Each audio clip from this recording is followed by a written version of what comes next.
اللہ تعالیٰ نے اپنے محبوب کو علم بھی کامل عطا فرمایا اور اپنے محبوب کو عظمت بھی کامل عطا فرمائی۔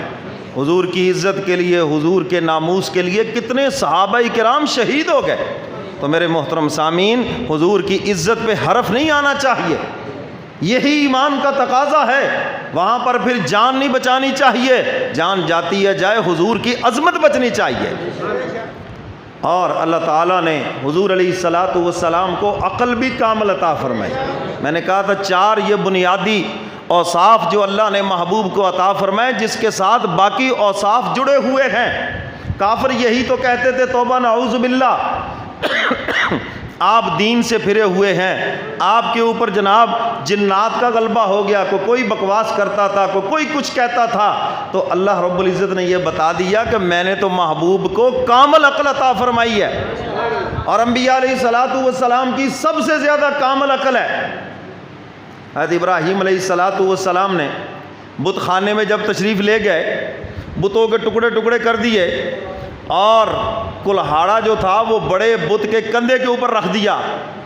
اب ساری قوم جب آئی تو ابراہیم علیہ الصلاۃ والسلام کہنے لگے جی یہی نوجوان ایسے کر سکتا ہے، بلایا، یہ ہمارے بتوں کے ساتھ آپ نے ایسے کیا ہے، دیکھو اللہ نے کیسی عقل عطا فرمائی۔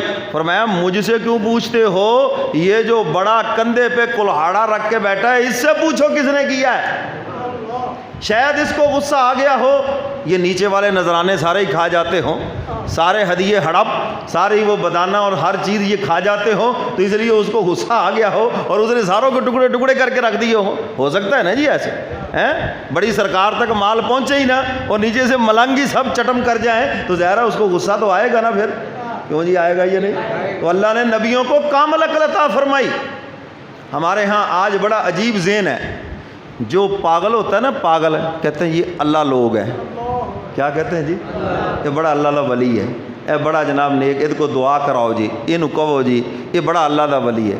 اچھا تمہارے دوست سارے عقل والے اور اللہ کے دوست سارے پاگل ہیں؟ یار کو خدا کا خوف کرو، کیا عجیب ذہن ہے تمہارا ہیں۔ اللہ کے دوست بھی عقل والے، اور جو عقل والا ہو عالم دین، یہ تو بڑا تیز ترار زمانہ ساتھ مولوی ہے، ہاں، یعنی تمہارے لیے صرف بے وقوفی معیار ہے بزرگی کا، اللہ کی دوستی کا معیار تم نے بے وقوفی رکھ لیا۔ کتنا بڑا افسوس ہے اس ذہنیت کے اوپر۔ ایک پاگل آدمی کہتا ہے جی یہ جناب اللہ کا ولی ہے، وہ اللہ کا ولی وہ ہوتا ہے جو اللہ کا فرما بردار ہو اور اللہ کے احکامات پہ عمل کرتا ہو۔ ہاں یہ الگ بات ہے کہ اس سے سوال و جواب نہیں ہوں گے، ظاہر ہے کہ وہ پاگل ہے، وہ مکلف ہی نہیں ہے جی، تو اس کو یہ کہنا کہ خدا کے دوست ہوتے ہی پاگل ہیں، یہ غلط بات ہے۔ اللہ نے نبیوں کو سب سے زیادہ عقل عطا فرمائی، وقت کے بادشاہوں کی بادشاہت کو توڑ کے رکھ دیا وقت کے نبیوں نے، اس لیے کہ اللہ نے ان کو عقل ہی کامل عطا فرمائی تھی۔ تو بھائی اسی طرح جو خدا کے دوست ہیں اللہ ان کو بھی عقل عطا فرماتے، وہ بے وقوف تھوڑی ہوتے ہیں۔ تو اس لیے یہ کہنا کہ ہر پاگل جو ہے بس وہ اللہ کا، ایسی بات نہیں ہے۔ اللہ کے جو ولی ہیں بڑی عقل والے ہوتے ہیں، بڑی سمجھ والے ہوتے ہیں، کیونکہ وہ مخلوق خدا کو خالق کے ساتھ انہوں نے جوڑنا ہے، مخلوق کو شیطان کے جال سے نکال کر مولا کے دامن کے ساتھ جوڑنا ہے، اس کے لیے عقل کی ضرورت ہے، اور اللہ اپنے پیاروں کو عقل عطا فرماتے ہیں۔ سمجھ آ گئی یہ بات کہ نہیں؟ تو اللہ نے اپنے محبوب کو عقل بھی کامل عطا فرمائی، اور چوتھی صفت اللہ نے اپنے محبوب کو حسن بھی کامل عطا فرمائی۔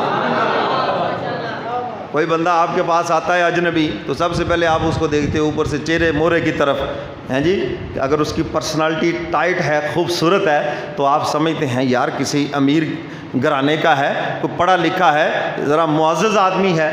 اور اگر جناب اس کے پاؤں میں ٹوٹی ہوئی جوتی ہو، کپڑے اس کے پھٹے ہوئے ہوں ہیں جی، اور بال بھی ایسے ہی ہوں، اور جناب منہ کے اوپر بھی گرد و غبار ہو، تو آپ دیکھ کے کوئی اچھا تاثر قائم نہیں کریں گے۔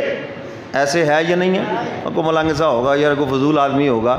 تو اجنبی آدمی بھی اگر خوبصورت ہو، اجنبی آدمی بھی اگر خوبصورت صاف ستھرا ہو، ہاں جی، ویل سوٹڈ ہو، تو آپ کہیں گے یار یہ کوئی معزز آدمی ہے۔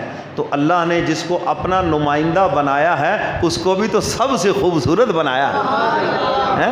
وہ قادیانی بے ایمان کانا دجال جو کہتا ہے جی کہ میں بھائی تو ہو ہی نہیں سکتا، نبوت کی لائن میں تیرا تو کوئی نام ہی نہیں ہے، بدبخت کہیں سے آ گیا، خود بھی جہنمی اور اس کے ماننے والے بھی سب جہنمی۔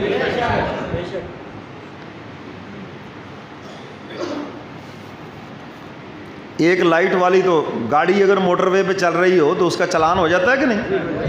تو یہ یک چشمے گل ہے، ایک آنکھ والا نبی نبوت کی لائن پہ چلے گا تو اس کا چلان تو قدم قدم پہ ہوگا، اور انشاءاللہ حضور کا امتی ان کو چلنے ہی نہیں دے گا۔ سمجھ آئیے بات کہ نہیں؟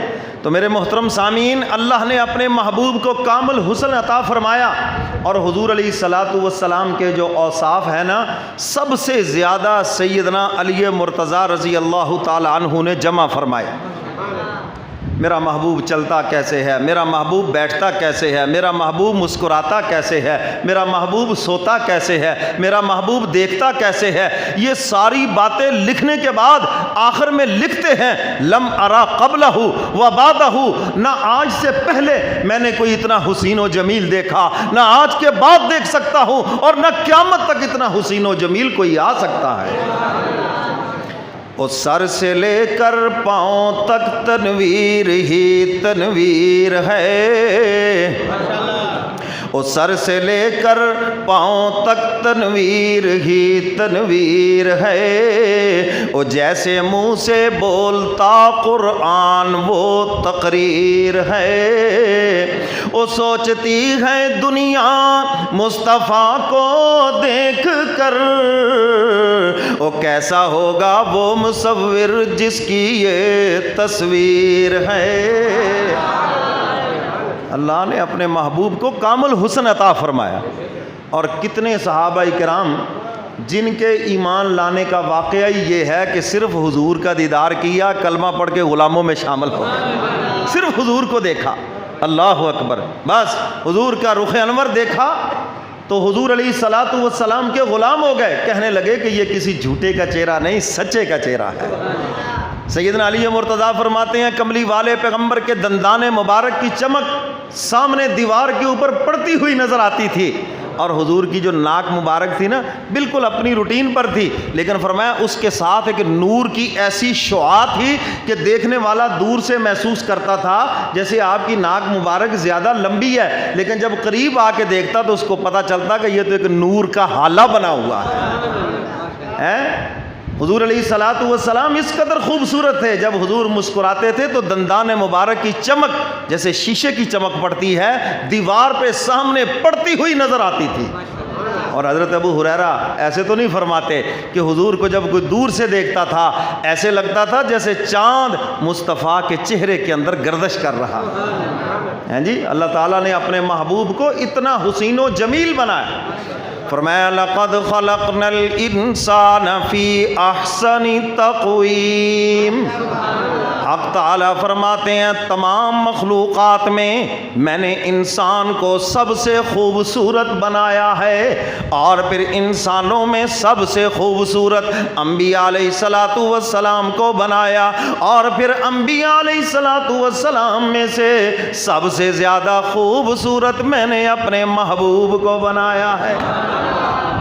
یوسف علیہ الصلاۃ والسلام کو دنیا کا نصف حسن عطا کیا گیا، اور حق تعالیٰ نے اپنے محبوب کو دنیا کا کل حسن عطا فرمایا ہے۔